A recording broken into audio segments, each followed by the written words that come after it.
कालू हो मछली जल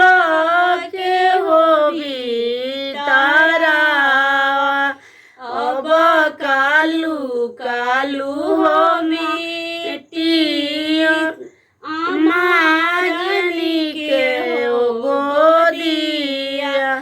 अब कालू कालू हो बेटी मारनी के हो गोदिया आइयो तो जइले हो बेटी जुलूमी हो नूल्हा आइयो तो गइले हो बेटी जुलूमी हो दूल्हा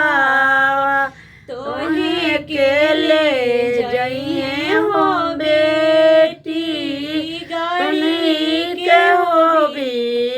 भीतरवा तोहे के ले जइहे हो बेटी गली के हो भीतरवा अब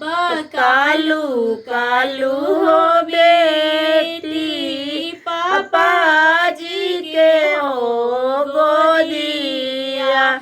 अब कालू कालू हो बेटी पापा जी के हो गोदिया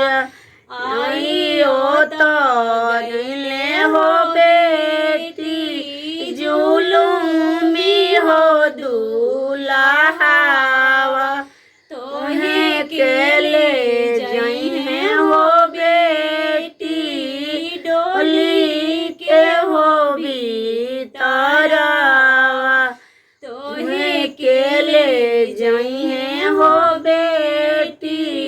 डोली के हो भीतरवा अब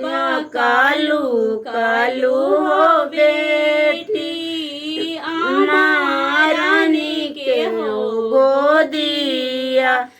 अब कालू कालू हो बेटी मारनी के गोदी।